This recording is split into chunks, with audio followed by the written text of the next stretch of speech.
Bonjour vous et bienvenue sur votre podcast d'actualité préféré, Singe Pourpre Podcast. Bienvenue à toutes et à tous, bienvenue sur ce rendez-vous hebdomadaire dans lequel nous parlons de l'actualité jeux vidéo en compagnie d'Elena. Bonjour Elena. Bonjour.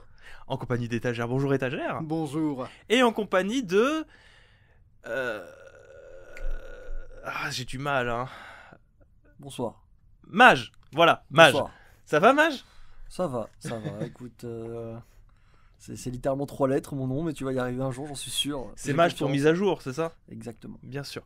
Avant qu'on commence le sommaire, le petit rappel, merci beaucoup à tous et à toutes d'être aussi nombreux à nous écouter, parce que quand même, voilà, vous êtes de plus en plus réguliers sur cette reprise des Blasto News. Vous êtes 3 fois plus nombreux qu'à l'époque des...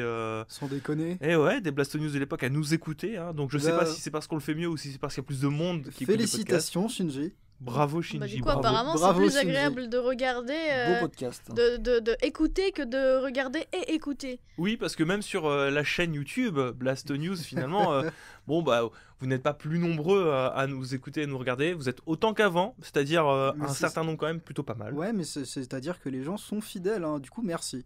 Mais si vous voulez promouvoir un petit peu plus notre travail, c'est très simple. Écoutez, sur YouTube, vous connaissez les bails un petit peu facilement. Faut s'abonner, mettre le pouce, laisser un petit commentaire si vous avez un petit point d'actualité qui vous donne envie d'écrire, hein, parce que c'est à ça que ça sert, hein, même sur le Discord si vous voulez, mais surtout du côté des podcasts, sachez que il y a des moyens, voilà, un petit peu détournés de nous référencer, comme laisser un petit commentaire sur votre service de podcast, ça fait toujours plaisir. Laisser 5 étoiles également, ça permet de nous positionner parmi tous les autres podcasteurs et de devenir finalement les meilleurs podcasteurs de l'univers, parce que c'est un petit peu ce qu'on a toujours souhaité, c'est-à-dire que si extraterrestre il existe, il faut qu'on se positionne devant eux. Et qu'ils nous écoutent. Dans leur podcast. Ils nous écoutent forcément avec 1 million d'années de retard, mais ils nous écoutent très certainement. D'ailleurs, on salue tous les habitants de la galaxie d'Andromède. Bonjour. Pensez à nous partager sur vos réseaux sociaux. Intergalactiques, bien évidemment. Au sommaire du jour, donc, qu'avons-nous, très chers amis ?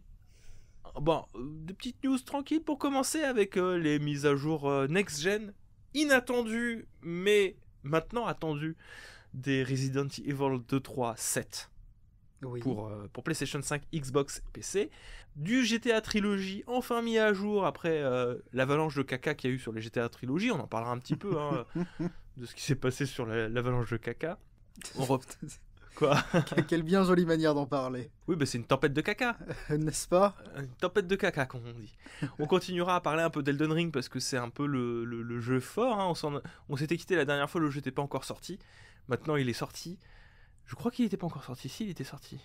Je crois qu'il était sorti. C'était Oui. le jour de la sortie. C'était le jour de la En sortie. tout C'est cas, vrai. quand on Pardon. a enregistré le podcast, c'était le jour de la sortie. En tout cas, depuis, il s'en est passé des choses. Il s'en est passé énormément. Et on va en discuter un petit peu de toutes ces petites polémiques, etc. Le nez creux d'Elena aussi, sur la posture des joueurs vis-à-vis de l'accessibilité, entre grosses guillemets, d'Elden Ring. Bravo, Elena. Je le savais. Et voilà. Un petit problème du Steam Deck qui a été remis entre les mains des premières personnes qui ont commandé le truc, parce que j'ai pas envie d'appeler ça une console, c'est un truc. Ce n'est pas portable, c'est transportable. Instantanément. Non, c'est parce que Ouais, c'est pas vraiment une truc. console. Écoutez, quand la promesse, elle est que tu peux pas jouer plus d'1 heure à God of War en mode portable, bon, excusez-moi, c'est un truc, c'est pas une console portable. Je sais, je suis médisant, mais c'est comme ça. C'est la médisance extrême. Mais je suis d'accord, donc je te laisse faire. Tu vois, Mon je- cœur des portables, il est chez Nintendo parce que c'est les seuls à faire quelque chose de correct. Et Waouh, d'ailleurs, oh là, alors du Oh moment là qu'on là. dépasse Comment pas ça du moment qu'on dépasse pas le 720p, c'est correct, je suis d'accord. alors, On en excuse-moi, reparlera de mais ça, je c'est en 720p l'écran du Steam Deck. Hein. On va y revenir, Alors, On va- excuse-moi, c'est pas du 720p, c'est du 800p. Oui, Pardon, excusez-moi, la dalle de l'écran est en 800p, j'avais Ah, je oublié. viens de recevoir un virement d'un certain Gabe, merci. Oui, du coup, tout ça pour dire qu'on parlera de... Parce que aujourd'hui, c'est les 5 ans de la sortie de la Nintendo Switch et les 5 ans de la sortie de beaucoup d'autres jeux. Donc on parlera de cette Nintendo Switch et ce sera parfait en fait de commémorer ces 5 ans parce qu'il y a aussi des leaks autour d'une... Pas une Switch Pro, parce que c'est has-been la Switch Pro, c'est la Switch 2, le retour. Waouh. Nintendo Aïe, aïe, aïe. contre-attaque. Le retour. Contre-attaquer je ne sais Je pas, ne parce sais que pas c'est ce qu'elle eux-mêmes. contre-attaque, l'Empire, mais... contre-attaque, Ils vont s'attaquer tout seuls. Exactement. Est-ce que vous êtes prêts pour les Blasto News? Oui. Je pense Oui. pas. Bah, commençons. Première actu donc sur... On va aller vite fait, hein. Capcom hier a diffusé, j'ai reçu dans ma boîte mail le communiqué presse de Capcom à ce niveau-là, donc la news était toute fraîche pour moi quand je l'ai partagé sur Twitter, j'étais fébrile, non c'est pas vrai, mais j'étais très content quand même de savoir que Capcom allait mettre à jour Resident Evil 2, Resident Evil 3, enfin les remakes de Resident Evil 2 et Resident Evil 3. Oui, bah oui. Quoique ce serait marrant qu'ils rajoutent du ray tracing sur Ce les serait- vieux jeux ce- PS1. Ce serait très drôle. Pourquoi ils feraient ça, je ne sais pas, mais ce serait très drôle. Un petit peu comme avec Quake, tu sais, Oui, oui, bah pour oui. montrer le ray tracing que Nvidia avait fait, ou avec Minecraft. En vrai, Capcom, si jamais vous avez envie de rajouter du ray tracing sur des vieux jeux Allez, PS1. Alors, mettez-le d'accord, partout, Mais partout. compatible PS1. Oui, évidemment. Alors, est-ce que quelqu'un peut me rappeler quand ils sont sortis, en fait, ces remakes à la base? Alors là, tu m'en poses une Oh là sacrée là colle. là là, Merci les- beaucoup, Elena. Les questions Euh, dangereuses. Il est sorti en 2019. Le En 2. 2019, le 2 ou le 3? Ouais, non, le 2. Le 3, il est sorti en 2020. Ouais, il me semble. Et on attend toujours le 4 qui est censé, qui a été, il me semble, annoncé. Enfin, pas annoncé en trailer, mais on sait qu'ils bossent sur le 4. Oui, donc ils sont pas non plus extrêmement vieux, et du coup, ça fait plaisir toujours d'avoir Alors, des... Les remakes sont pas vieux. Oui, oui, mais c'est de ça que je parle, que les sorties des remakes, ça date pas d'il y a non plus 10 ans, et le jeu, il est toujours actif.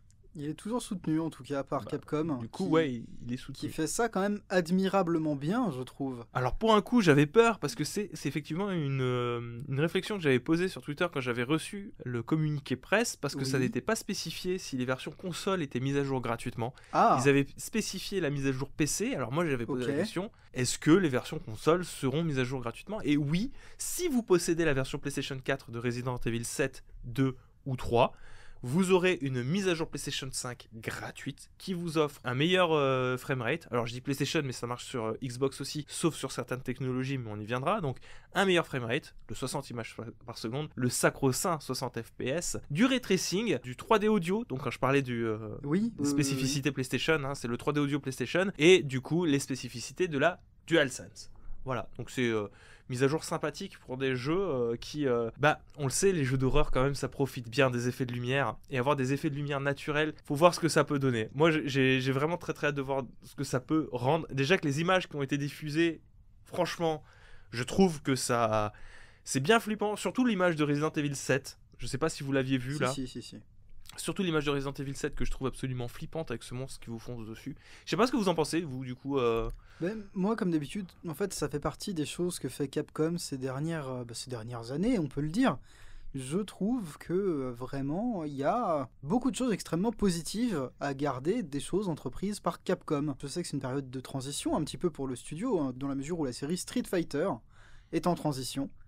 Je pense que ce type de mise à jour, ça fait beaucoup de bien à l'image de Capcom. Moi j'attends qu'il fasse une mise à jour équivalente pour Monster Hunter World, mais je crois que je peux toujours me brosser. Je pense que tu peux te brosser. hein. Et pourtant, Désolé, Et pourtant, je suis à peu près certain que Monster Hunter World a dû rapporter beaucoup plus de sous Ah oui, que c'est RE2 certain, Remake. C'est certain, c'est bah, certain. c'est le jeu. Aujourd'hui, Monster Hunter, c'est la licence de Capcom. Sans comparaison possible. Ça défonce Resident Evil et Street Fighter réunis. C'est un truc comme 20 millions d'exemplaires vendus de World. hein. C'est pas mal. hein. Ah, donc ça, ouais. Et combien Non, de ça, Rise, c'est pas on sait- mal. On sait combien de Rise ont été vendus ou pas? Rise, je crois qu'ils sont à 11 millions ou un truc comme ça, Oh, mais quand c'est même, que hein. sorti sur Switch et PC.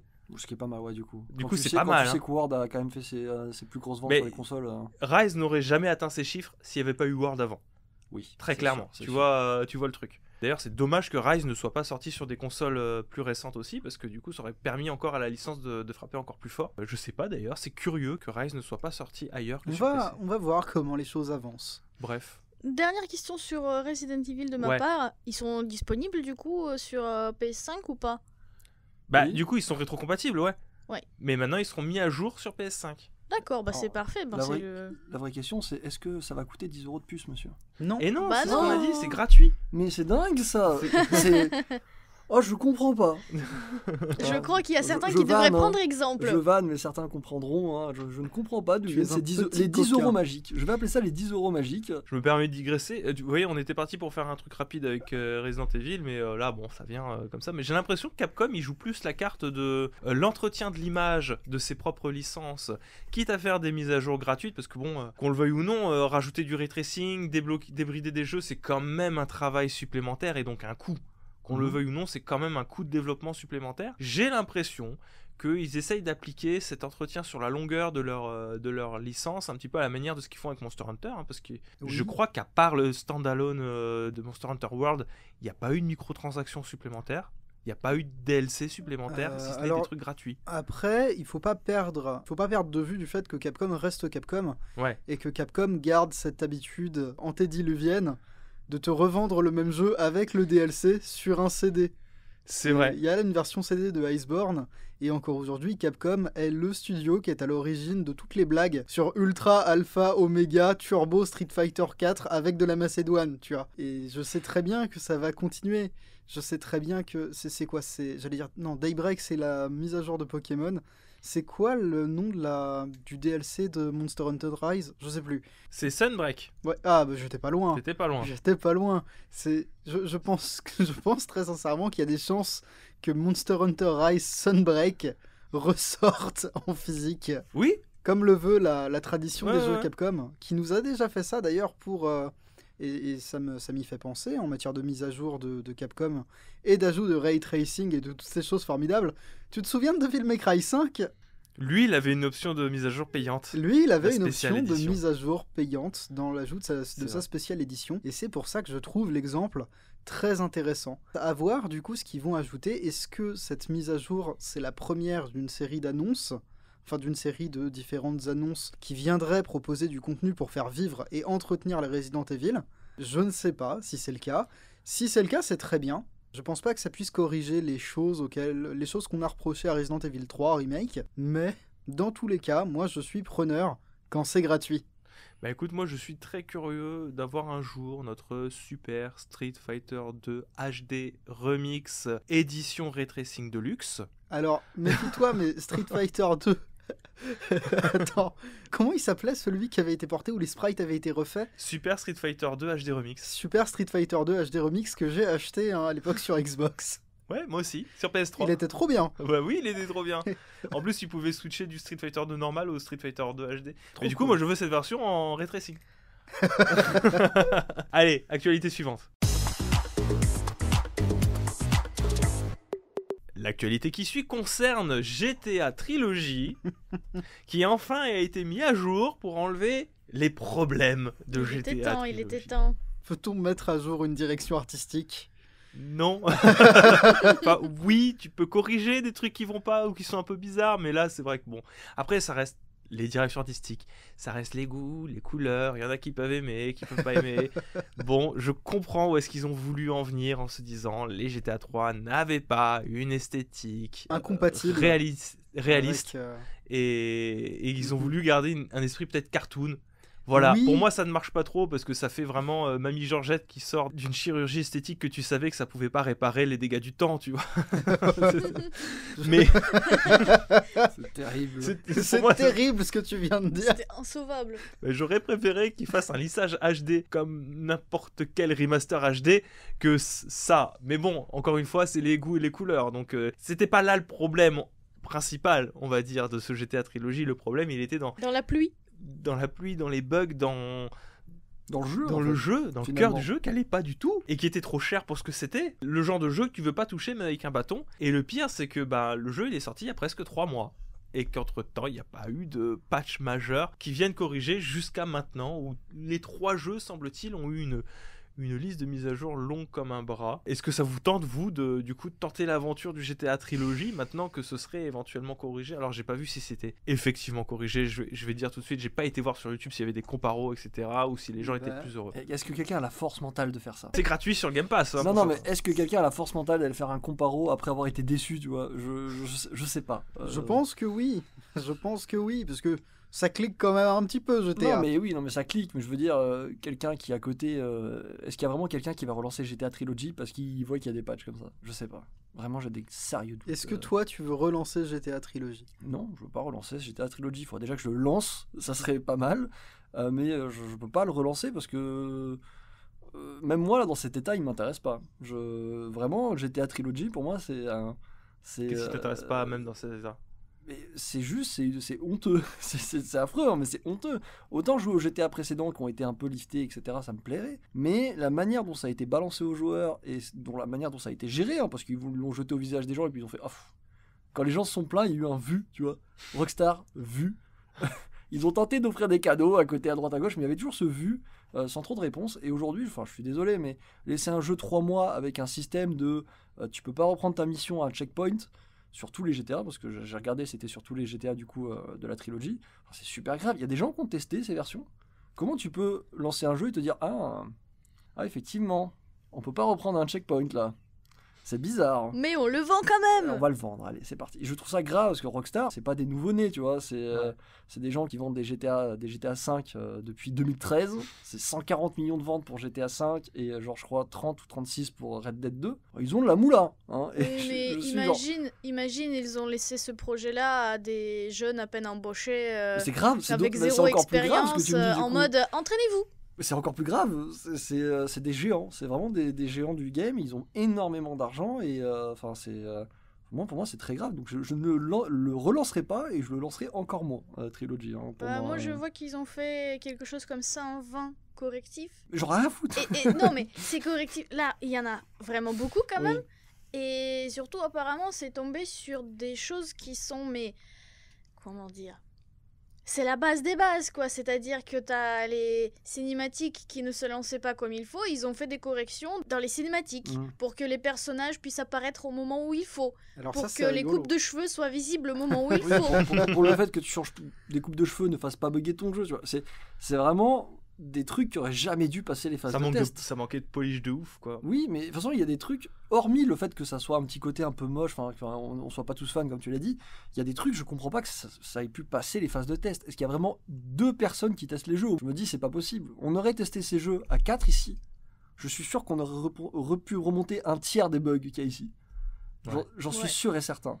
Donc, non, pour moi, je ne lancerai pas et je ne relancerai pas. Et même dans le Game Pass, je ne cliquerai pas. Juste pour pas que Microsoft puisse dire à Rockstar, ah regardez, ça a fait des téléchargements, donc non, même pas ça, parce que pour moi c'est très grave ce genre de truc, parce que ils ont de l'argent, Rockstar, ils ont de l'argent, ils ont du monde, ils ont quoi de faire des belles choses, et ils ont clairement chié dans la colle, on dit, c'est ça? Ouais. Ils ont chié dans la colle, là je suis désolé, il y a une perte de confiance qui se fait avec ça, hein. Je sais que le prochain GTA sera génial. Je sais que s'il y a un autre Red Dead, ça sera génial. Mais attends, croise les doigts pour ne pas avoir un nouveau Cyberpunk, hein, ok? Oui, voilà. J'ai été intransigeant parce que tu sais que j'étais fan de Cyberpunk à l'époque et que je l'attendais et que. On l'attendait tous. On l'attendait. Moi j'espérais y jouer. J'ai toujours pas touché au jeu. Quand j'ai vu tous ces bugs, quand j'ai vu les listes, etc. Même moi j'ai fait nope, tu vois. Et là, c'est même encore pire, je dirais, pour Rockstar, parce que Rockstar, c'est un peu les rois du monde depuis. Depuis quand d'ailleurs? Depuis longtemps. Hein. Depuis très longtemps, et encore plus depuis 2013. Depuis GTA 5, c'est les rois du monde. Ils vendent le même jeu depuis presque 10 ans. Et il y a un online où ils peuvent vous vendre des choses dans le online. Enfin, je veux dire, c'est chaud. Ça passerait pour personne, je vois pas pourquoi ça passerait pour Rockstar. C'est honteux de laisser un jeu dans cet état pendant 3 mois. Oui. C'est honteux de laisser un jeu. Déjà, c'est honteux de le laisser sortir.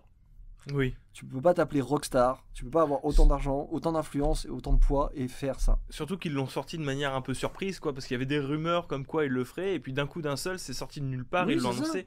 Ce qui veut dire qu'il y avait. Il y a personne qui leur mettait la pression, genre. Oui, voilà, il y avait zéro pression, il y avait personne qui l'attendait forcément, donc ils auraient pu prendre leur temps et le sortir. Alors encore une fois maintenant.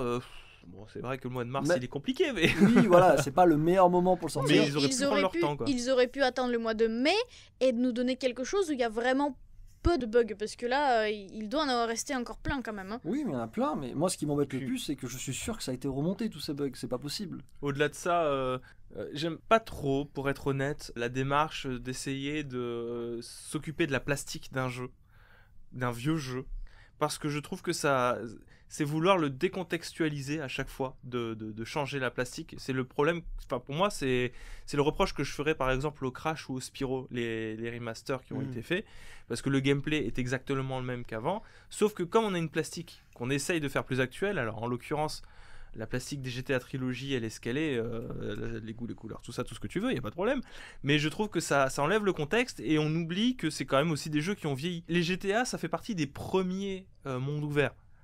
C'est les premiers mondes ouverts. Et aujourd'hui, on ne fait plus des mondes ouverts comme on faisait à l'époque. Et je crois bien qu'il n'y a que Rockstar qui continue dans le monde ouvert comme ils le font depuis les GTA en fait. Je trouve que je trouve ces GTA-là hyper archaïques. Et de garder l'esthétique un peu plus lissée de ces GTA de l'époque aurait été mieux pour se permettre de se faciliter la contextualisation de ces jeux. De se dire, alors, il y a des problèmes, on fait plus comme ça maintenant. Mais c'est normal, voilà la gueule du jeu, c'était une autre époque. Et moi, ça me gêne qu'on essaye vraiment de relifter pour faire croire que c'est nouveau alors que c'est du vieux, quoi. Moi, ça me gêne sur les Crash. Ouais, non, mais moi, je rebondis sur ta remarque sur les mondes ouverts. Tu veux dire les mondes ouverts type GTA ? Ouais. Parce que des jeux en monde ouvert, il y en avait quand même avant. Mais oui, non, mais ça fait partie des premiers mondes ouverts. Ah. C'est ce que j'ai dit, ça fait partie des premiers mondes ouverts. D'accord, ça me faisait bugger. C'est ce qui a popularisé le genre. Il y a une longue filiation des mondes ouverts. Je me demandais juste, je me posais la question, mais pour revenir à c'est ce que je disais quand on a commencé. Moi, mon avis sincère sur la question, on peut pas mettre à jour une direction artistique. C'est vrai. Merci à tout cas, on va pouvoir passer à l'actualité qui suit. L'actualité qui suit concerne le Steam Deck qui est arrivé chez quelques personnes puisque les premières commandes ont été envoyées. Chez quelques personnes qui, n'oublions pas de le rappeler, ont répondu au mail pour dire qu'ils voulaient garder leur précommande. Donc ils ont vraiment cherché. Ouais. Ils ont vraiment cherché à s'infliger ça. Ils voulaient avoir le Steam Deck. Bon, c'est globalement, il y a les premiers tests qui sont tombés de la presse, etc. Ça reste une console qui est plutôt bonne. Moi, je la trouve trop grosse à titre personnel. J'aime pas l'écran. Enfin, quand t'as goûté à l'OLED sur la Switch, c'est vrai que c'est difficile de faire machine arrière, hein, pour être honnête. Surtout que l'OLED, bon, je digresse, hein, déjà, ça commence. L'OLED, ça permet d'avoir un bord à bord qui est très appréciable, qu'on ne retrouve pas sur un Steam Deck, qui, quand l'écran est allumé, on dirait vraiment une Game Gear. Pour être vraiment honnête, ça fait vraiment un tout petit écran, c'est bizarre, en 800p, encore une fois, je le rappelle, avec un écran LCD qui est relativement pauvre en couleurs, etc. Bref, on va pas refaire les tests du Steam Deck. Ça reste globalement une bonne expérience qui permet de jouer à des jeux récents comme God of War ou Horizon Forbidden West et toute une tripotée de jeux indépendants qu'on ne retrouve que sur Steam. Steam qui est intégré en mode Big Pictures. Mais c'est pas l'actualité dont on va parler aujourd'hui, c'est pas la sortie du Steam Deck. Alors c'est quoi le problème ? Et oui, parce qu'il y a un problème, figure-toi, Elena. Le problème, c'est... Roulement de tambour, s'il vous plaît. Un drift des sticks. Aïe aïe aïe. Comme les Joy-Con Drift, apparemment, après un certain temps d'utilisation, les sticks se sont mis à drifter. Alors le drift, vous savez ce que ça fait pour celles et ceux qui ont une Nintendo Switch et qui ont dû racheter moult Joy-Con pour pouvoir pallier ce problème. C'est mon cas, hein. La fameuse moult Joy-Con. Ça répare le Joy-Con Drift. Momentanément. Ouais, c'est temporaire. C'est temporaire la réparation. Tu repars une fois, 2 fois, après tu achètes un nouveau joystick. T'es obligé, parce que c'est mécanique le problème. Mais c'est parfait parce que du coup, oui. Tu me permets de faire une transition parce que le drift en fait du Steam Deck est réparé. La polémique était que voilà, il y avait eu des tests qui avaient été faits avant et que tout allait très bien pour le Steam Deck, mais que malheureusement, il y avait quand même ce drift qui était passé à la trappe. Et en fait, il s'agissait d'un problème de firmware. C'est un problème de firmware et une mise à jour permet de résoudre ce drift. Le drift qui a un problème avec la zone morte qui fait que votre joystick bouge tout le temps en réalité et tout seul. Bon, problème résolu. Hein. Tant mieux. Oui, mais Nintendo, vous faites quoi ? Parce que le problème du Joy-Con Drift, il aura couvert toute la génération de la Nintendo Switch sans jamais que Nintendo ne fasse un commentaire vraiment direct dessus. Et personne n'est en prison chez Nintendo. Il y a des... Si, pour de vrai, disons qu'il y a des commentaires qui ont été faits. Il y a des gens en prison pour ça ? Il y a des gens en prison. Pas du tout, il n'y a pas de gens en prison, moi c'est au truc d'avant que je rebondis. Il y a eu des communiqués par rapport à ça, mais ça n'a jamais été quelque chose de vraiment affirmé. Aujourd'hui, Nintendo, si tu leur envoies tes Joy-Con, répare ton drift. Oui, mais tu vois, c'est même pas affirmé, quoi. Non, c'est même pas affirmé. Il y a eu, je crois que c'est 60 millions de consommateurs qui avaient porté plainte. Ouais, Il pas me que, semble. hein, dans le monde, il y en avait Pas plein. que, mais il y a Oui, eu dans le monde entier. beaucoup de plaintes déposées contre le Joy-Con Drift. Et en fait, ce qui est marrant, c'est de voir que Nintendo avait quand même prévu un certain nombre de rustines à la sortie de la console. C'est mon analyse perso, hein, à 3 francs 6 sous. Mais c'est marrant de remarquer que elle est très visible, hein, quand même sur la version 1.0 du firmware de la Switch, l'option de recalibrage des Joy-Con. elle est très très bien accessible quand même. Oui, après... Pareil, Oui, c'est vrai. c'est marrant quand même qu'on ait un menu bien visible, mise à jour de la manette. Bon, ça, c'est... Théorie du complot, c'est Toutes les, parti. toutes les manettes se mettent à jour maintenant. Oui, les manettes se mettent à Oui. jour, mais c'est... Alors, moi, personnellement, mes manettes de 360... pas de 360, mes manettes de Xbox One, j'ai pas de menu dans la console pour mettre la manette à jour. Oui, mais sur Series, oui. Et Oui, sur mais- PS5 aussi. C'est pas aussi mis en avant que sur Switch. Ah bah si, dans la mesure où s'il y a un nouveau firmware et que tu connectes ta console sur juste avec l'USB, que ce soit sur PS5 ou Petite mise à jour Sur du Xbox, firmware de la manette. automatiquement. D'accord. Automatique. Eh bien, mea culpa, mais encore une fois, c'est mon Mais analyse, le côté accessibilité, c'est vrai que c'est très bien mis en avant. T'as un petit onglet Joy-Con directement. Oui, donc, oui. oui, bah, c'est vrai. Je pense que Nintendo le savait déjà et qu'ils ont essayé de mettre ça sous le tapis, peut-être. Hein, Donc, vous êtes en train de dire Peut-être que Nintendo ne sont pas des. Genre, ils ont essayé de la mettre à l'envers aux gens, là, t'es en train de me dire ça? Je dis pas qu'ils ont essayé de la mettre à l'envers aux gens, mais je dis juste que le Joy-Con Drift est un problème tellement gros, le matériel officiel passe par des tests tellement rigoureux, que je doute que pendant les batteries de test, il n'y ait pas de Joy-Con qui est drifté. C'est vrai. Du coup, c'est encore plus grave, tu vois. Bah, c'est grave de notre point de vue, mais du point de vue Nintendo, j'ai l'impression que c'est toujours l'image qui prime. L'image qu'ils véhiculent, qu'ils renvoient et qu'ils veulent pas écorner cette image avec un problème matériel.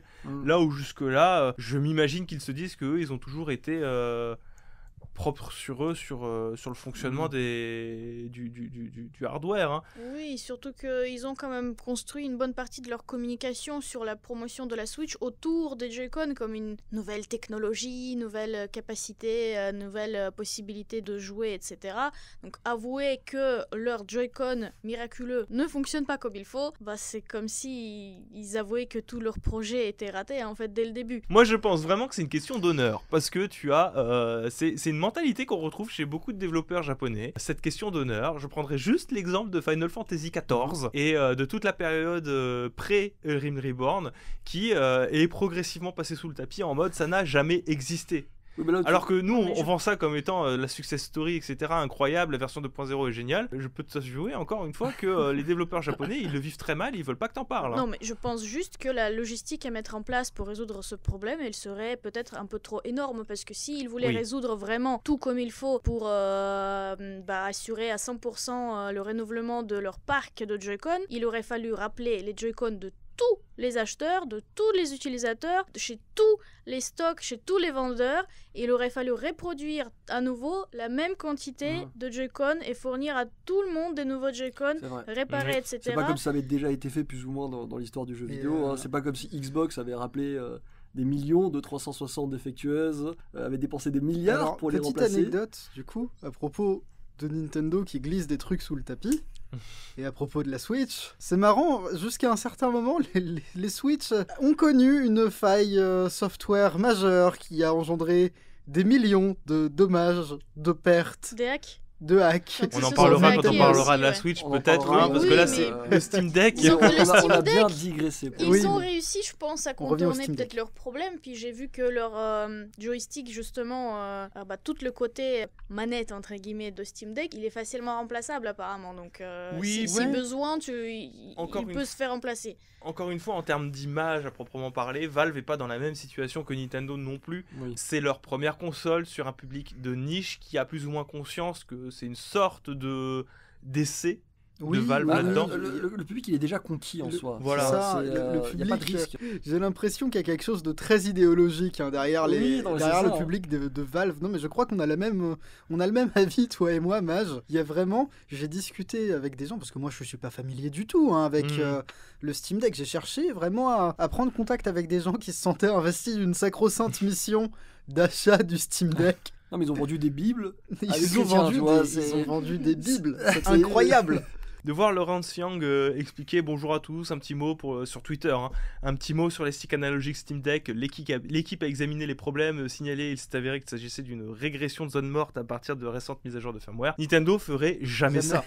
Jamais il ferait ça. Et Valve a tout intérêt en réalité à réagir de cette manière, en mode bon, ok, on a vu le problème, hop, on l'a repéré, ce sera réparé, vous inquiétez pas, on sait ce que c'est exactement, vous inquiétez pas, c'est pas mécanique. Et Monsieur Young, c'est le designer du Steam Deck. Il prend littéralement sur lui cette annonce-là que le problème était présent et qu'il a été résolu. C'est ça. Donc, S'il l'avait pas fait, il aurait dû se battre torse nu avec Gabe. Et je t'assure que Gabe... Il se tape. Hein. Je sais pas si t'as vu à quoi il ressemble Gabe actuellement. Gabe, je pense qu'il ressemble à... En vrai, c'est genre Bill Gates de South Park, tu vois. Non mais là, Gabe, avec ses tatouages partout là. Il a vraiment une dégaine maintenant, genre c'est un PNJ dangereux. À n'importe quel moment, il sort une hache. C'est celui qui a envahi ton monde dans Elden Ring. Oui, c'est ça. Oui, non, mais c'est ça, exactement. Il y a vraiment une musique très flippante qui se lance quand il arrive dans la salle, tu vois. Et du coup, et si on passait pas sur Elden Ring? Yes, allez, partons sur Elden Ring. Actualité qui suit du coup sur la réception d'Elden Ring après avoir parlé la semaine dernière que c'était trop bien, Elden Ring, jouez-y, c'est incroyable, etc. Les 10 sur 10 partout, etc. La petite mise en alerte d'Elena qui nous disait les 10 sur 10 en général, moi je trouve que c'est pas bien parce que ça attire les gens vers un jeu qui finalement n'est peut-être pas pour eux. Et elle avait raison. C'est précisément ce que j'ai dit. Elle avait raison parce que depuis la sortie du jeu, on voit fleurir sur internet presque autant de déceptions en réalité que de gens qui vont encenser le jeu. Et ce, non seulement pour le noyau dur du fonctionnement du jeu, qui est dur, voilà, il faut le dire, c'est dur et c'est pas à mettre entre toutes les mains. C'est un jeu difficile. C'est un jeu difficile. Même quand... alors, n'en déplaise aux pros Dark Souls. C'est historiquement, chez From Software, tous les jeux sont difficiles. Avant Dark Souls, Kingsfield, c'était difficile. Armored Core, ça a toujours été difficile. Même quand ils ont essayé de faire ce jeu beaucoup plus obscur, les aventures de Cookie et Cream sur PS2, c'était difficile. La difficulté, elle fait partie un peu de la mentalité du studio. Un petit clivage, on va dire, sur les attentes du public et ce qu'était réellement le jeu, qui prête à débat, évidemment. Là où ça prête moins à débat, et c'est retrouvé en fait dans les retours des joueurs, pas que sur les réseaux sociaux, mais aussi sur le Metacritic, puisque le Metacritic en prend un coup. Elden Ring sur PlayStation 5, le retour Metacritic est de 7,7. Alors, je vais aller voir tout de suite sur Xbox et sur PC. Sur Xbox, on est à 6,8 de Metacritic, ça passe directement en orange pour tout vous dire, et sur PC on est à 6,1, ce qui est presque la moyenne, hein. C'est pas bon du tout comme bon retour, pour la bonne et simple raison qu'il y a des soucis d'optimisation sur PC et sur Xbox qui rendent le jeu très difficilement jouable. Une série de mises à jour ont été apportées pour venir les corriger, ça va beaucoup mieux entre temps, mais là c'est gravé dans la roche. Sur PC et sur Xbox c'est compliqué et il y a des joueurs mécontents à juste titre. J'aimerais qu'on revienne peut-être un petit peu en détail sur tout ce qui est les attentes du public, sur la difficulté. Est-ce qu'il n'aurait pas fallu faire en amont, que ce soit de la part de la presse spécialisée ou peut-être des connaisseurs influents des Soulsborne, etc. sur attention quand même, c'est peut-être le jeu de la décennie, mais c'est le jeu de la décennie pour ceux qui connaissent les Soulsborne. Ah oui, mais il y aurait dû avoir un travail, je pense, de prévention à ce stade, parce que, je vais prendre un exemple, Disco Elysium, tu vois. À ce stade, tu peux dire c'est le meilleur jeu PC de tous les temps. Et le problème, c'est que tu peux lui mettre des 10/10 partout. Si les gens se jettent dessus, je peux t'assurer qu'ils vont pas dire que c'est le meilleur jeu de tous les temps. Hein. La plupart, ils vont dire mais c'est quoi ce jeu ? Je ne comprends pas. Pour moi, oui, effectivement, comme l'a dit Elena, je pense que ça induit en erreur les gens. Il y a eu un gros problème et que les journalistes, que ce soit journalistes, les influenceurs ont fait plus attention, je dirais. Mais les journalistes auraient dû faire une campagne très genre en haut des articles. Attention. Ce jeu n'est pas pour tout le monde. Ça aurait dû être la première phrase d'accroche directement, parce que je peux comprendre les gens qui sont déçus. Moi, c'est mon premier genre Souls où j'accroche vraiment, mais je peux comprendre que quand tu arrives face à un mur comme ça, que c'est pas ce dont... Enfin, tu t'attends pas à ça, tu t'attends à un jeu médiéval où tu te dis je vais massacrer des gros monstres, ça va le faire, tranquille, et puis là tu prends 2 droites de daron et tu comprends qu'en fait tu vas falloir que tu meurs à peu près 30 fois par boss pour t'en sortir. Ouais, je comprends que...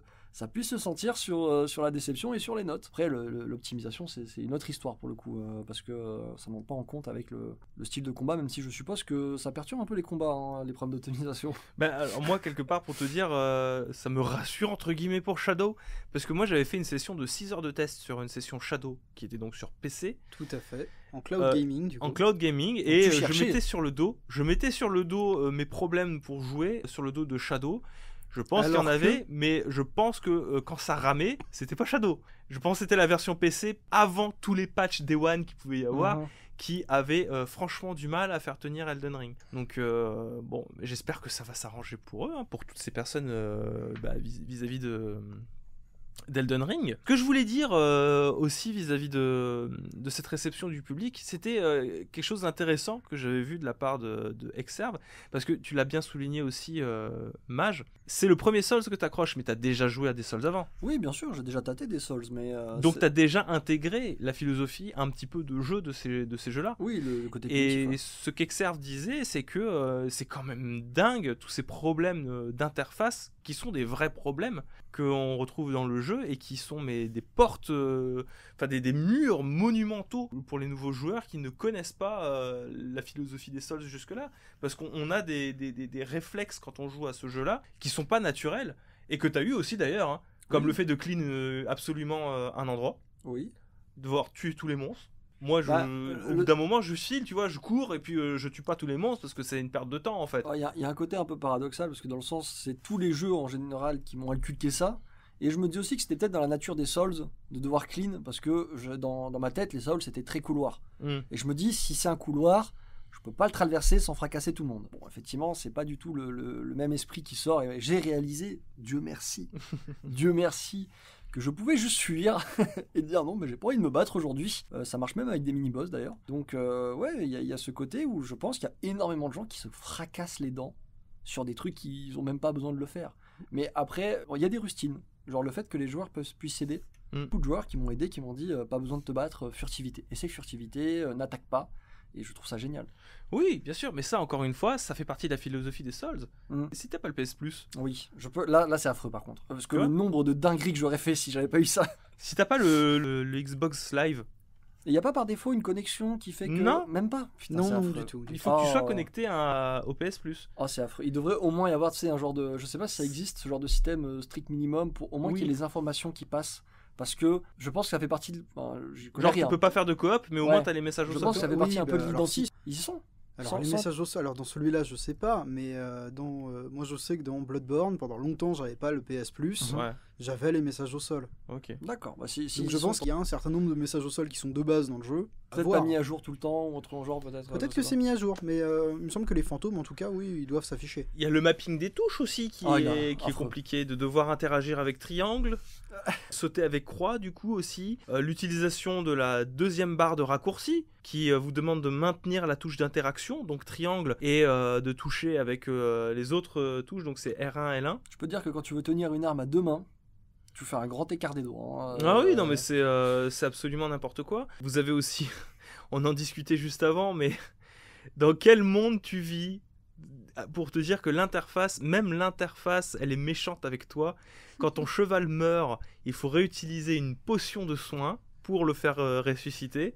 Mais si t'es en plein combat et que t'as un énorme pop-up qui débarque, qui te demande « Voulez-vous utiliser une potion pour ressusciter votre cheval ?» et que le curseur de base est placé sur « Non » Bah, tu et que dis tu non. dois le déplacer, tu dis non. Généralement, parce que t'es marrant. persuadé que c'est oui. C'est pas mal. Je vois ça comme une référence subtile à Ocarina of Time et sa chouette là. je pense que c'est une référence.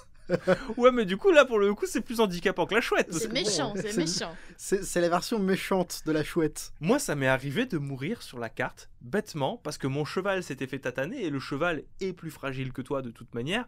Ça arrive que les monstres, ils visent le cheval en priorité pour te faire tomber. Et quand ça arrive, toi, tout ce que tu veux, c'est utiliser ton cheval.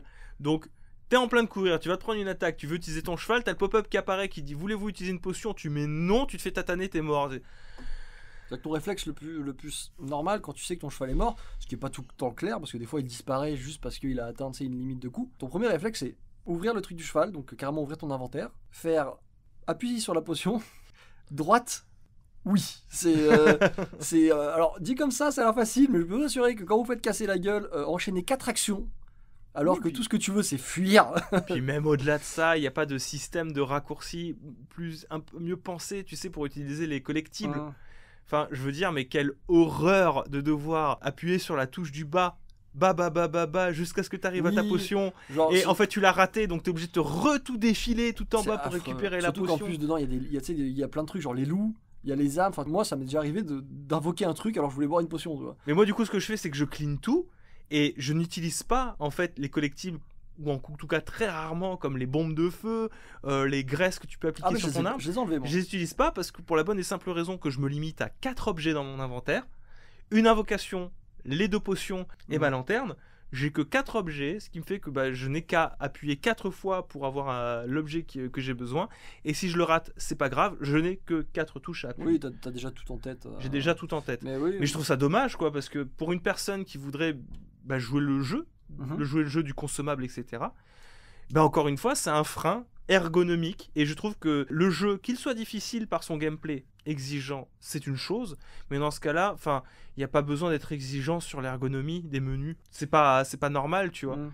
Persona 5 est un jeu RPG qui est exigeant lui aussi. Et pourtant, c'est un modèle d'ergonomie pour ses menus. Oui. Tu t'y retrouves très bien. Mais ça, peut-être qu'ils pourront le retravailler Oui, il faut. s'ils se rendront Ouais. compte qu'il y a des petits soucis qui ne vont pas très bien au niveau au manuel finalement, que tu n'arrives pas à bien gérer tout simplement ce système-là Après, c'est peut-être sur la juste manette. nous, hein. On sait pas, peut-être les autres s'en sortent très bien. Mais il y en a qui s'en sortent très bien, mais bon, Il y a ça toujours ça qui s'en reste, sortent très bien, je suis sûr qu'ils sont là, cachés. Enfin, ils sont pas si cachés que ça, vu qu'on les voit partout, mais... Ceux qui connaissent Quand bien. je vois les commentaires de certains, parce que j'ai commencé à suivre XR du coup, et je vois beaucoup de gens qui disent mais ce jeu est très facile, vous êtes nuls. Oh, mon dieu, L'élitisme malvenu. insupportable. Guide good. Mais après, tu sais, c'est normal Mais ça, qu'ils c'était disent officiel. que Hmm. c'est normal qu'ils disent que le jeu est facile parce que si ce sont des gros joueurs de Souls, Oui. ils ont connu des jeux qui sont beaucoup plus difficiles et beaucoup plus rigides que Elden Alors, Ring. beaucoup plus rigide, oui, beaucoup plus difficile, ça reste à déterminer. Difficile dans son approche de la Oui. difficulté, que t'as pas la possibilité que donne le open world d'aller farmer, de laisser tomber quelque chose de trop dur et de revenir plus tard une fois que t'as XP comme il faut. Ça, c'est quelque chose que Miyazaki il a fait pour Elden Ring. Donc il a facilité l'approche finalement, il a permis aux gens qui ne connaissent pas forcément les Souls d'avoir cette possibilité-là de s'y mettre et de découvrir le jeu et peut-être d'en profiter, de l'aimer, mais la difficulté elle y est quand même. Mhm. Donc tous ceux qui sont des vétérans des Souls, moi j'imagine bien que pour eux ils se disent non mais c'est trop fastoche là, tu vois, tu arrives, tu tabasses, tu t'en vas quoi. Ils connaissent déjà comment il faut agir avec les boss, par quel pied les prendre, etc. Donc oui, avec ces ajustements on va dire d'accessibilité, eux ils doivent se sentir mais comme des empereurs dans Oui, ce mais, jeu. le truc, c'est qu'il faut accepter aussi qu'il y a des franchises qui ont besoin de portes d'entrée. Oui. De jeux portes d'entrée, parce qu'ils ont beau avoir des communautés, des joueurs, il y en a de plus en plus, qui n'ont pas forcément l'envie ou les capacités. Et qui sont de- curieux Puis quand même. à côté de ça, t'as vu la DA du jeu. Il n'y a pas plus grand public Oui. que de foutre J.R.R. Martin Oui, sur ta jaquette, oui, non, mais- de faire un monde ouvert, Je veux dire, Alors, par défaut, ça se voyait que c'était une opération séduction d'autres personnes que les fans du genre, tu vois. Donc oui, bon, je peux comprendre que certains soient frustrés, mais c'est une porte d'entrée. Et le concept d'une porte d'entrée, c'est que généralement, elle déçoit un peu les fans. au-delà de ça, j'aimerais rajouter juste un petit truc parce que je trouve ça cocasse, du coup, qu'il y ait ce genre de débat pour Elden Ring là, tu vois. Mhm. Rendez-vous compte que ce genre de débat, on peut l'appliquer à certains jeux Nintendo parce que on parle depuis tout à l'heure de code que nous on a intégré, que les guide gooders ont intégré grâce à tout l'héritage des Souls qu'ils ont eu, et que du coup ils arrivent à comprendre les règles du jeu qui sont demandées à Elden Ring parce qu'ils ont une expérience. Mais à côté de ça, le très grand public trouve qu'un Super Mario Odyssey c'est trop facile, Mhm. sans jamais remettre en cause le fait que ça fait plus de 30 ans qu'ils jouent à Super Mario. Moi, j'ai vu des enfants jouer à Super Mario Odyssey comme étant leur premier Super Mario et donc sans avoir une expérience. Moi, j'ai vu jouer Elena à Super Oh Mario mon Dieu. au premier Super Mario. Là, tu vas dire des choses Je- là à toutes Non, ces mais- personnes-là qui nous écoutent. Là, je vais devoir me Mario- cacher sous le bureau. Il n'y a pas de problème, Elena. Mario ne sait pas Il y a une opération de simplification et d'accessibilité. Mario ne s'est jamais aussi bien contrôlé que maintenant. Mais il ne s'est jamais contrôlé aussi bien dans le système de règles qui ont été posées par Nintendo. Si tu n'as pas compris le système de règles d'un Mario, tu n'arriveras jamais à jouer à Mario. Elena n'a toujours pas réussi à comprendre que tu peux sauter plus loin en courant dans Mario. Et Oui, elle ça n'arrive arrive, pas. Oui, ça arrive. Et elle pas n'arrive grave. pas à prendre de l'élan pour un saut, à courir et sauter en même temps. Shame on me, C'est- shame on non, me. c'est pas une Après, honte. j'ai pas essayé, Ne j'ai- t'inquiète pas, j'ai pas il essa- a fait pareil avec Elden Ring. Non, mais Il le dit pas, mais il l'a fait pareil. ce que je veux dire par là, c'est que je trouve ça absolument terrible. Enfin, je trouve ça cocasse que ce genre de débat, ça arrive avec Elden Ring alors que ça arrive avec plein d'autres jeux Mhm. vidéo et qu'on ne remette jamais en cause le fait que la simplification de certains jeux ne soit pas vraiment au fond une simplification, mais une fait que ce soit des règles communes à tous les joueurs qu'on a intégrées, mais qui sont vachement difficiles à comprendre pour des personnes qui seraient profanes. Oui, parce mais que- c'est le même débat qui revient à chaque fois que une série de jeux particulièrement marqués par un gameplay rigide décide d'ajouter des mécaniques simplement qui dépoussièrent un petit peu le gameplay. C'est le même débat qu'on a eu pour cette chose débile qui était le fait de pouvoir boire des potions en marchant dans Monster Hunter. C'est le même débat. Et il y a des gens qui se sont offensés. Alors que de ça n'avait rien à voir, ils en avaient parlé, je m'en souviens. C'était juste parce qu'à l'époque, Monster Hunter était divisé en plein de petites zones. Oui, alors et que justement, c'était pour compenser le fait qu'il n'y ait plus de zones. oui, Rien à voir avec la facilité ou. C'était que techniquement c'est même plus dur parce que comme il n'y a plus de zone, le monstre il peut revenir te tataner. Et puis si il je peux te me permettre, traque. tu meurs plus souvent de la hitbox du Tigrex que du fait d'avoir une que pompe en du cours, fait oui. de ne pas pouvoir marcher avec tes potions Non, parce que c'est vrai pendant que genre 3 secondes. cet exemple est intéressant parce que on les voyait, ces joueurs qui changeaient de map pour aller boire une potion et revenir, tu vois. Est-ce qu'il n'y a pas plus abusé que la protection d'un écran de chargement, tu vois? Est-ce C'est marrant, c'est très Capcom comme question ça. je vais passer la porte, le zombie il pourra pas me manger. Je vais passer la zone, le Ratalos il pourra pas me manger. Oh là là, vous abusez à retirer les Ah portes. mais du coup on a enlevé les portes. Bah du coup on peut courir en se soignant. Ah Oh, non, c'est honteux, c'est honteux. Je veux ma porte, je veux ma porte. je veux ma porte. Parce que ça, la porte, ça mettait du challenge, du vrai. Il fallait attendre. Non, mais sinon, si on revient à justement cette question-là de difficulté et d'accessibilité de Elden Ring, moi j'ai vu que Miyazaki, il a dit déjà qu'il se sent un peu désolé pour les gens qui n'arrivent pas, qui ressentent Elden Ring comme une expérience difficile, mais en même temps, il rappelle quand même que lui, ce qu'il veut dans le jeu vidéo, c'est d'avoir le challenge qui est réalisable, qui est franchissable, et du coup le challenge que t'en es fier en fait une fois que t'as réussi.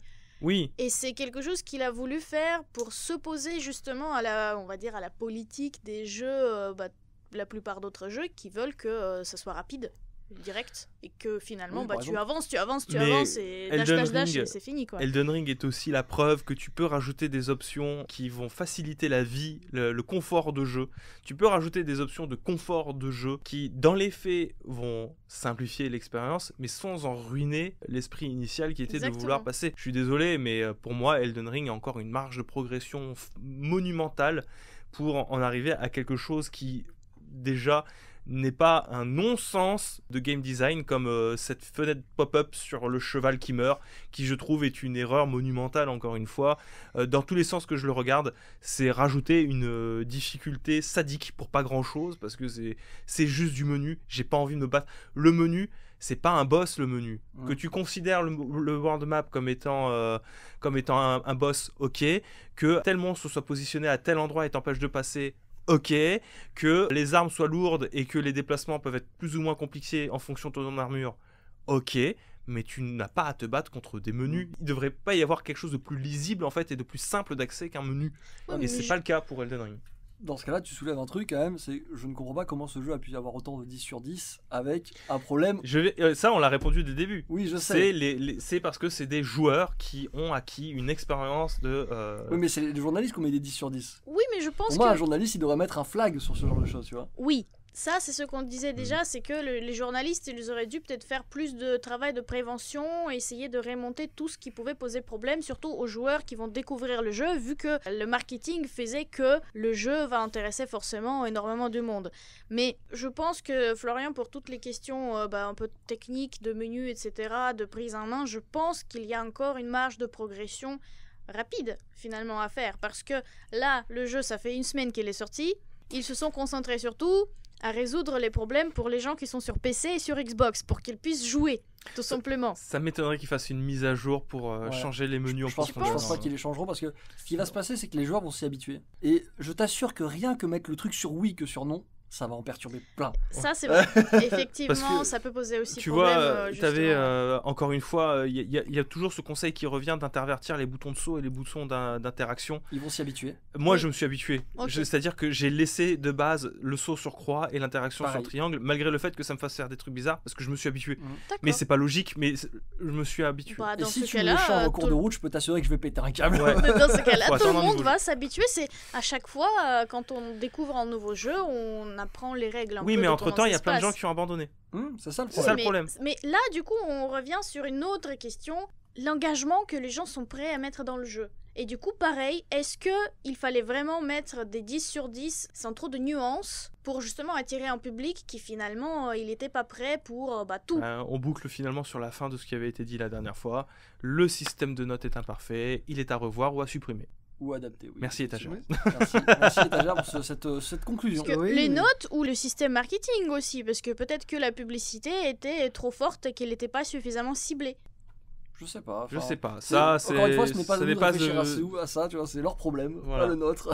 Ce qui est fou, du coup, quand j'entends le discours avec lequel j'adhère principalement, c'est que tous les gens là du podcast, ce soit moi qui ai la position élitiste. Parce que, après, c'est une position que j'ai en tant que personne qui a ingéré les codes des Soulsborne et en tant que personne qui jouait à Armored Core avant ça. En fait, j'ai l'impression qu'on n'a plus le droit de faire mourir les joueurs. C'est très énervant. On prenait l'exemple de... ça, c'est ma posture de gros con élitiste, mais on prenait l'exemple de Disco Elysium. Mis à part le fait que les gens n'aimeraient pas lire, je vois pas trop ce qu'ils pourraient reprocher à Disco Elysium. Ouais, Alors, le fait de pas aimer lire, c'est déjà un très gros problème. Oui. Oui, non, mais oui, mais... C'est Non, non. 90% du problème, je dirais. Ne pas aimer lire dans Disco Elysium, c'est ne pas Non, aimer mais- mourir dans un disco. Justement, la raison pour laquelle tu prenais l'exemple de Disco Elysium au début, c'était ça. C'était ça peut rebuter les gens Non, parce c'était que la notation plutôt. c'était la notation du coup Liée à qui- ça, oui. parce que le jeu n'appartient pas à un genre grand public. C'était ça que tu voulais dire. Oui, c'est ça. D'accord. Ben, autant je suis d'accord avec toi sur le fait qu'il faille faire un effort au niveau de la communication, Mhm. autant je sais pas quoi répondre à quelqu'un qui achète un point and click mais qui aime pas lire. Non, mais c'est ça le truc. Le problème, c'est qu'on sous-estime, je pense, la puissance des notes et la puissance des retours que les joueurs peuvent avoir. Genre, il suffit d'une grande affiche avec plein de 10 sur 10, excellent. Et d'à quel- Révolution. Et d'à quel point c'est déconnecté en Unique. réalité de ce qu'est le jeu. Exactement. Je pense Et- qu'il. Alors, moi, je réfléchirais à un truc. Je pense qu'il faudrait une notation, à la rigueur, si vous gardez la notation, et un code couleur par rapport au genre, tu vois. Ouais. Genre, si t'aimes le FPS, pour Disco Elysium, c'est rouge. C'est Oui. n'y va pas, mec. Tu ne vas tirer sur personne. C'est presque Si qu'il faut... t'aimes l'action, c'est rouge aussi. Parce que l'action dans Disco Elysium, si t'aimes pas lire, c'est rouge aussi. Tu vois, pour moi, Mais il le- devrait rajouter problème- un alors, truc. Parce c'est- que c'est problématique, je pense. Le système que tu viens de proposer est chaotique parce que du coup les gens vont s'enfermer dans des spirales. Je sais, mais. Mais c'est presque qu'il faut faire passer le test de compatibilité Ah, comme pour trouver le le meilleur couple le sur le test site de bipède. rencontre, tu sais. En vrai, ce serait déjà un truc plus Pour intéressant. moi, ça serait d'avoir, déjà mieux. hein. Tu vois une grille en fait de compétences par jeu qui te dit bon ça requiert ça en dextérité, ça Exactement. en réflexion, ça en lecture, ça. Est-ce que tu aimes les pixel art? Est-ce Y a que moyen tu... de creuser. Est-ce que tu Non, aimes mais en vrai, le HD? je pense que Est-ce c'est. que tu aimes le hyperréalisme? C'est une option parce que C'est l'option de tri c'est des- déjà plus détaillé que juste plein de 10 sur 10, révolution du jeu vidéo. Tu voudrais dire que... Révolution du jeu vidéo, ça veut dire ce que ça veut dire pour moi. Jouez-y. Exactement. Oui, mais du Sans coup, réfléchir à C'est les- comme Breath of the Wild, c'est un jouez-y. ce que vous proposez, c'est un système qui existe déjà, c'est la base de tous les algorithmes de systèmes type Game Pass en fait. Oui, bah écoute, on fait de notre mieux, d'accord. Si tu On as- essaie de révolutionner la notation dans les jeux vidéo. Mets un Bah, 10 sur 10 à c'est- mon système, s'il te plaît. C'est caduque le système de notation, c'est terriblement caduque. Mais non, parce que c'est indispensable. Enfin, tu peux pas. C'est pas pas indispensable, indispensable, c'est pas ça conforte les indispensable, joueurs mais- dans une évaluation très confortable des jeux vidéo. Si la notation sert à va orienter le joueur. Dans ce cas-là, dans l'état qu'elle est aujourd'hui, elle est caduque. C'est la notation sert à orienter les joueurs, et je dirais même plus, la notation c'est le symbole d'une collusion qui lie les journalistes aux développeurs, enfin aux éditeurs du coup, et qui est obsolète parce que les journalistes sont dépendants des informations fournies par les éditeurs qui sont eux-mêmes dépendants des notes fournies par les journalistes. On en a parlé finalement. Si on en a veut, déjà parlé dans une vidéo, je si crois. on veut faire évoluer la critique jeux vidéo, il faut réussir à détacher le jeu vidéo de son statut d'objet commercial. Et par conséquent, il faut réussir à le détacher du système de notes. Est-ce que Elden Ring vaut 10 sur 10 ? J'en sais rien. Je pense que c'est un jeu qui est plus subtil qu'une note. Moi, je pense que c'est un 10 sur 10 dans sa catégorie. Oui, je pense que d'un point de Oui. vue, dans sa Voilà. catégorie, c'est un 10 sur 10, c'est un vert, couleur vert, voilà, je mets des couleurs, rien à foutre. C'est un gros vert dans sa catégorie, par contre, pour le côté, on va dire, joueur... Ce qu'il propose, il le propose bien, et on a rarement vu des propositions comme il fait. Mais, le problème, encore une fois, c'est... Je sais, je vais ressortir l'argument... en fait, on tourne en rond depuis tout à l'heure, mais c'est pas grave. Oui. C'est... Mettre 10 sur 10 à un Elden Ring, c'est le mettre en comparaison avec d'autres 10 sur 10 Oui, qui n'ont rien à voir. oui, notamment... God bah, of War ou c'est... Breath of the Wild. Si je prends les 10 sur 10 je crois les plus hauts de Metacritic dans l'ordre, ça voudrait dire que Elden Ring est un jeu aussi bon que Mario Galaxy. Exactement. Ou que Mario Odyssey. Et ça n'a aucun sens. Ça Ça n'a- correspond ça n'a- Si votre absolument fils- au si même votre fils public. aime Mario Galaxy, donnez-lui Elden Ring. Ça a tout de suite. tendance à Moi, j'aime les lisser deux, en hein. fait ce qu'on pense des jeux. On va peut-être passer à la Bien joué, Switch, là. Timothée. Bien joué, Timothée. Tu as fini Mario Galaxy. Voilà Elden Passe Ring. à Elden Ring. Mais j'ai 7 ans. Chacun ses problèmes, Timothée. Écoute, t'as réussi à intégrer les règles de Mario Odyssey, tu vas bien pouvoir intégrer celle d'Elden Ring. Regarde, ils ont dit 10 sur 10. C'est À un moment, il va parfait. falloir que tu te réveilles, mon petit. Hein. Allez, On passe à la Nintendo Switch. let's go. Allez, c'est parti. La Nintendo Switch a 5 ans. Oui, Joyeux youpi. anniversaire. Bravo. Bravo. Bravo. Joyeux Anniversaire. On aime Belle bien- bitch, Shinji. Oui, Joy-Con, Belle oui. bitch, Shinji. La Nintendo Switch qui est un carton planétaire, la Nintendo Switch qui permet de jouer en portable, qui permet de jouer en hybride. 5 ans de jeux vidéo avec 4300 jeux, j'avais vu sur le Wikipédia de la liste des jeux vidéo. 4300 jeux vidéo, c'est énormissime. Et si on s'amusait à faire une petite rétrospective de Petite nos rétrospective expériences de la Switch. 3 sur modèles le de Switch. 3 oui, modèles. 3 modèles de... 4 4. si tu comptes la version Switch 2.0 qui offre Ah, plus oui. de batterie grâce à un Ah, processeur un peu mieux calculé. Non, moi j'ai moins. pas compté. Mais toujours avec les Joy-Con Drift. Et au moins 60 millions de Joy-Con Drift. Exactement. Moins Joy-Con 60 Drift millions. offert. Chiffre au pif, mais finalement peut-être très proche de la réalité. Mais bref. La Nintendo Switch. Qu'est-ce que c'était cette console hybride de Nintendo, ce carton phénoménal qui la place comme étant seul sur ce secteur de l'hybride, mais on va pas se mentir, seul sur le secteur des consoles portables finalement, parce que Sony a lâché l'affaire avec la PlayStation Vita, ça m'étonnerait qu'ils reviennent. Je pense que le second fer de lance aujourd'hui de Sony, c'est plus la VR que le portable, secteur dans lequel ils sont seuls sur console. Oui, bah du coup, c'est plus facile d'être un fer Bah de oui. lance. Exactement. La Nintendo Switch s'est lancée avec Breath of the Wild. Pour moi, à jamais maintenant, le meilleur Zelda, on va dire, que je puisse vous dégainer maintenant. Même si ça, bon, j'ai toujours une petite nostalgie pour les plus classiques, on va dire, qui était sorti avec du One-Two Switch aussi également, qui a très vite vu arriver Mario Odyssey dans l'année.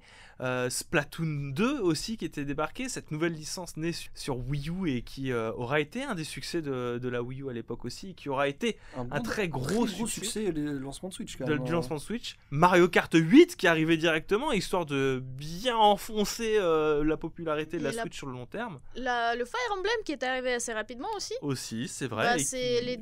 C'est La terrible de se rendre compte première que quand année- tous les bons jeux sont arrivés au début. Mais oui, Ah. le début de la Switch, il était mémorable. Il y avait énormément de choses. Et moi, je me rappelle toujours encore de ces premiers jours de l'existence de la Switch quand on a reçu les consoles. Je me souviens, Du déballage. Le Oui, déballage, le De la déballage, vidéo de aujourd'hui, déballage avec l'OPOC. inaccessible sur les internets, caché quelque part avec l'OPOC et Guillaume, Guillaume Guillaume c'est slash Slash ou high-tech high-tech à l'époque. Guy High Tech.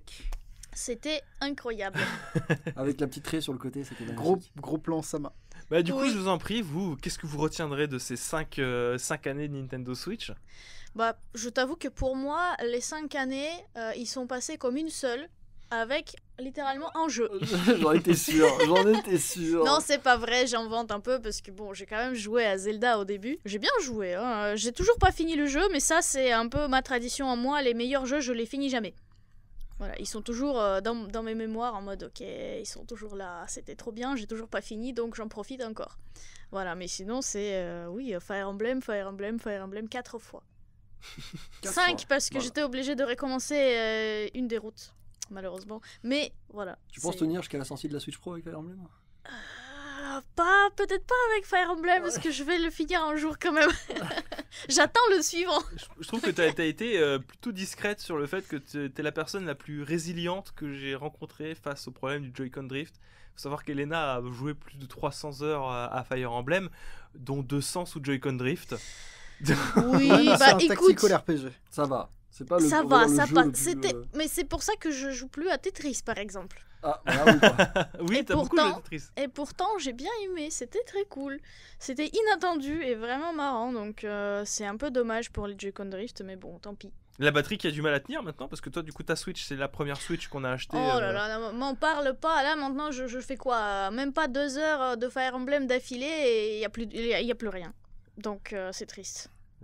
C'est le problème C'est le problème de console genre de avec, matos, ouais, ouais. généralement. Mais bon, là c'est. J'imagine que 5 ans plus tard, elle arrive peut-être en fin de sa vie technologique. Que 5 ans plus tard, je trouve ça quand même terrible, hein, parce que Ça fait longtemps pour moi. tu que- rajoutes 50 plus, le rétro sur Switch, ça va être complicado. On reviendra sur le rétro après d'ailleurs. Ouais. Et Tagère, toi, ton expérience Switch? Alors, moi, c'est-à-dire que la Switch, c'est une console que j'ai connue chez vous. En fait, je me souviens que quand j'étais. Alors, c'était il y a longtemps, hein, c'était l'époque BattleTube.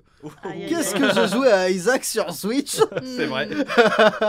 Et sinon, la Switch, moi, mes premiers souvenirs de Switch, c'était sur Iconoblast. Oui. J'avais pas de Switch. Et je me souviens qu'on y jouait. Je me souviens, alors, on a joué à. Comment ça s'appelle? On a joué à Donkey Kong Country Tropical Freeze, Oh, c'était trop bien. duquel je n'ai aucun souvenir. Non, C'est mais. C'est dommage. terrible. On l'a fini.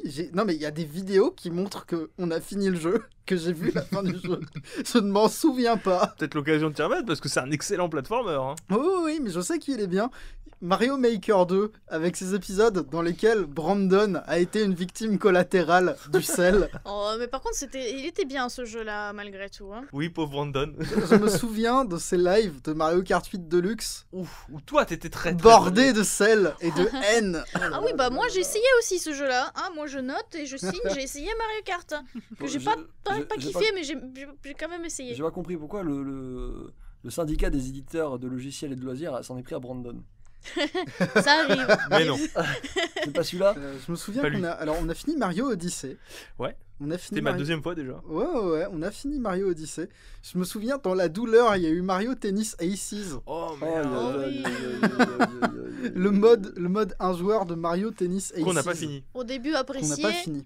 et haï à la fin. Ouais. Oui. Ouais. De quoi je me souviens? Je me souviens de Bendy and the Ink Machine Aïe, aïe, aïe. que j'avançais, et plus j'avançais dans le jeu, plus je voyais ça comme un... C'est parce qu'il avait une communauté qui avait tendance à le survendre. Et moi, je suis désolé, je le vois juste comme un Bioshock beaucoup moins bien.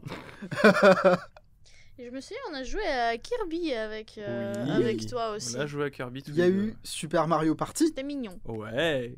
il y a eu Super Mario qui était super. Oui, ça c'était cool. Oui. Moi, j'ai beaucoup joué à ARMS, mine de rien. J'ai fini Sushi Striker. J'ai passé une excellente après-midi très très chère sur Mario Kart Live Home Circuit. Oh là là. Mais je pourrais aller encore et encore et encore sur les jeux que j'ai finis sur Switch. J'adore cette console. Sauf bien sûr Pokémon Donjon Mystère, équipe de secours DX, duquel je souhaite ne plus jamais parler. Hey, hey. Mais Ouais, par ouais, ça, contre, c'est peut-être les- Victor qui va vouloir en parler après. Ah non, j'en parlerai pas. À chaque fois que j'en parle, on me traite de connard sur internet. Donc je vais éviter. Mais les Nintendo Labo, on en parle? Tu sais qu'ils Oui, sont, tu ils sais sont que chez j'y ai moi. cru, hein. Ouais. Alors, Nintendo Labo, pour celles et ceux qui se souviennent peut-être pas, c'était ce système. Les C'était cartons. des De pliage mini-jeux de basés, carton. des mini-jeux basés sur du carton plié, qui n'a pas manqué de faire rire les uns et les autres. Disons que, et pour de vrai, c'est pas une formule, hein, plier le carton, c'est plus long que jouer au jeu. J'ai passé plus de J'ai temps passé à beaucoup faire. plus de temps à Ouais. plier du carton qu'à jouer au jeu. Mais c'était pas intéressant, c'était vraiment. Bah, c'est comme les Lego. En fait, moi, les Lego, ce que j'aime, c'est les construire et après y jouer avec. Bon, ça m'a jamais plus, Bah, plus que c'est ça même quand sympa, j'étais petit. mais il aurait fallu créer des jeux qui auraient une meilleure jouabilité que le CD Demo One sur PS1, tu vois. Bah, finalement, ce qui était le plus intéressant, c'était de tester en fait les jeux compatibles avec les accessoires Nintendo Labo, comme Mario Kart, qu'on ne rappellera Alors, jamais assez, non. Moi, ça, j'y ai joué avec, plus jamais. avec le guidon. Oui, là. moi, j'y ai joué avec. Bon, moi je trouve ça dommage parce que c'était presque des expériences uniques finalement parce qu'ils Oui, n'ont c'est ça. pas été entretenus ensuite. Bah, le Mais c'est robot trop du cher. Nintendo Labo était trop bien. C'était trop cher C'était aussi. méga intelligent. Oui, bien sûr. C'était mais méga malin. C'était génial, surtout pour les petits. J'imagine les petits, ils auraient pu mais tellement bien s'amuser avec les petits jeux. C'était tout à fait ce qu'il faut. Mais effectivement, 80 € une pile de carton, même pour les enfants, ça fait trop cher, quoi. C'est sûr, c'est sûr. Mage, du coup, qu'est-ce que tu retiens de la Switch? Alors moi c'est un peu compliqué, hein. C'est une relation mi-amour mi-haine avec la Switch. J'ai bien Splatoon. aimé ce qui s'est passé au début. Entre temps, je me suis endormi. Il y a des jeux qui sont sortis, de temps en temps je jouais, de temps en temps je jouais pas, mais il faut savoir que moi ma Switch a souvent été atteinte du syndrome de eh bien elle ne s'allume plus parce que je la laissais trop longtemps de côté. Donc tu sais c'est le genre de syndrome où tu dois la laisser en charge pendant à peu près 6 heures. plus Oui, envie de que jouer après. d'un coup t'as envie de Oui. jouer et ensuite Et, bah, c'est fini en fait. Non, en fait, il y a eu tellement de bons jeux sur la Switch qui m'ont marqué, hein, Breath of the Wild, Splatoon, enfin il y a eu les Pokémon qui m'ont beaucoup plu mine de rien, même si certains m'ont un peu déçu. Hein. Je parlerai pas de... C'est quoi, c'est scintillant perle Perle scintillante et diamant étincelant ou l'inverse, j'en sais rien. Je sais plus. Je ne parlerai pas de Pokémon Donjon Mystère non plus, parce que bon, Non, ça faut pas que t'en parles. les petits couteaux ont déjà été rangés depuis longtemps. Mais c'est vraiment été une relation mi-amour, mi-haine, parce que des fois j'étais super content de l'avoir, et d'autres fois je me dis putain, mais pourquoi j'ai acheté cette console? 30 ans, il me sortait des petits trucs, j'étais super content. Il y a Metroid Dread qui m'a beaucoup plu. Il y a quoi d'autre dernièrement en jeu que j'ai acheté sur Switch? Pokémon Legend Arceus qui m'a redonné foi en la franchise Pokémon, n'en déplaise à certains. Ouais, la Switch a été une bonne console pour moi. Peut-être pas la meilleure des consoles, mais ça reste une très bonne gêne Nintendo, et je pense que je serai là sur la Switch Pro, donc je dirais qu'ils ont réussi leur coup avec moi. Avantage de ne pas être un joueur très violent, c'est que moi mes Joy-Con elles n'ont jamais drifté, étant donné que je ne les ai pas assez usés. Et ça les gars, Tricheur. Nintendo, je peux vous assurer qu'ils m'envoient des mails, merci. Oui, surtout que la plupart des Joy-Con Drift, en fait, il y avait deux origines du problème du Joy-Con Drift. Tu avais soit un problème mécanique, là tu pouvais rien y faire, tu pouvais le réparer une fois, mais ça allait toujours finir par revenir. Soit en fait, c'est des morceaux de peau morte qui vont sous le stick et qui flinguent un peu la zone morte du joystick. Ouais. Là, en l'occurrence, nettoyer son stick à l'alcool isopropyl. Attention à l'alcool isopropylique, c'est très important. Ne faites pas ça avec n'importe quoi parce qu'il y a des dangers, soit pour vous, soit pour le matériel embarqué. Si vous faites avec d'autres types d'alcool, comme l'alcool à 90, comme ce que j'ai vu, ne faites pas ça. Ça peut faire fondre les plastiques. Hein, non, mais c'est important, il faut toujours le rappeler. Mais vous avez une chance de le réparer grâce à de l'alcool isopropylique. Voilà, je tenais juste à rappeler ce petit détail. Et du coup, est-ce que tu veux que je raconte une blague sur la Switch? Ouais, vas-y. Starlink. Alors nous on avait été invités, je me souviens, par, oui, c'est pour par ça que je lance le Ubisoft. sujet. Vraiment, c'est un de mes plus beaux souvenirs. Ouais, c'était de cette année. Je sais pas où est passée la vidéo, mais je suis très Elle est en privé. Faudrait que tu la remettes au moins de non répertorié, que je puisse la revoir, parce qu'on était si jeunes, si beaux si à heureux. l'époque, si heureux. Pour pas grand chose au final, mais on était heureux. Moi, je me souviens quand Mage est venu nous voir pour la première fois que c'était des grosses batailles de Splatoon Ouais. allongées par terre Ah, c'était bien. sur le sol de l'appartement. Bon, on refera c'était ça pour trop Splatoon marrant. 3, tous les 4. Avec plaisir. Voilà. Alors bah moi du coup la Switch je retiendrai surtout les 3 premières années si je suis large, les 2,5 si je suis un peu plus la moitié de la durée de vie quoi de la Switch, parce que ben je m'y suis de moins en moins retrouvé en fait petit à petit. Je crois que j'ai vraiment kiffé sur le début et c'était vraiment ma console de cœur. Et petit à petit, je sais pas, j'ai fait un truchement dans mon esprit où j'étais plus en fait console de salon et jeu console de salon. Je crois que je me suis plus retrouvé sur les expériences que proposent Sony et PlayStation. Voilà, j'ai fait un switch sur cette... génération. Aïe, C'est aïe, marrant aïe, la aïe. blague, mais je retiens des très bons jeux. Genre, moi, je suis peut-être un des seuls ici à défendre bec et ongle Mario Odyssey comme le meilleur Super Mario. Voilà, pour moi, j'ai jamais contrôlé un Mario comme on contrôle Super Mario Odyssey. Et ça a été une de mes meilleures expériences de Mario sur tous les Mario que j'ai fait. Zelda Breath of the Wild est pour moi l'un des meilleurs Zelda. Splatoon 2, j'ai vraiment passé énormément de temps. Les Pokémon, eh ben, figurez-vous que moi aussi, j'ai beaucoup apprécié, malgré les défauts, Pokémon épée et bouclier. J'ai moyennement apprécié l'équipe de secours, mais ça va. J'ai découvert, j'ai trouvé ça ok. Les Let's Go, Pikachu et Evoli, j'ai aimé aussi, figurez-vous, mesdames, messieurs. Waouh, c'est Eh notre, oui. c'est Ouais, notre plus personne grand ne te jette point la de pierre ici, hein. mésentente. Pendant un moment, je me souviens, c'était des débats très très vifs entre toi et moi. Mais après, voilà, je lis tout ça à Iconoblast, forcément, mais, Oui, mais- Kirby, tout ça, Smash, Ultimate, toute la période du Alors- début, c'était vraiment cool. Alors, à propos de Smash, vraiment, Smash Wii U sur Iconoblast. C'était quelque chose, hein. Refaire le cul de Bronol, là. Tellement de vues Big up à toi, Bruno. sur Smash. Bronol qui a pris une grosse douille avec King K. Rool au début d'Ultimate. Je me sens vraiment mal pour Bruno, parce qu'étant donné qu'il joue beaucoup à Smash, dès qu'il y a quelqu'un et que tu lui mets une droite, Il se sent mal. Non, mais il est- non, on lui en parle pour à peu près 4 ans. Non, mais c'était à l'époque. C'est exactement. Une fois, je l'ai battu un round. De toute Oui. ma vie, je l'ai battu un round. Je lui en parle encore. Donc c'est terrible en vrai. C'est comme Non, ça. non, mais C'est être aujourd'hui, joueur je pense- pro fou quand tu te prends un but par ton petit cousin. Oui. À l'heure c'est actuelle, terminé. je pense qu'il est bien meilleur que moi, faut pas déconner.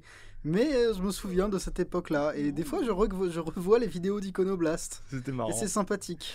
Mais au-delà de ça, même aujourd'hui, il y a des jeux qui m'intéressent, mais tu vois, je les sors, je joue une quinzaine, vingtaine d'heures, et après je remets la Switch dans un coin et je joue plus régulièrement. En fait, je rattrape mon retard, entre guillemets, ou même je suis l'actualité plutôt du côté de Sony, ou de Microsoft, ou du PC. Et c'est vrai que la Switch a tendance à passer en dernier. Je m'y retrouve plus, en fait, sur le jeu, parce que j'aime bien être assis dans mon canapé, et quitte à jouer en mode salon, autant que je le fasse sur la meilleure version possible, à savoir sur console de salon.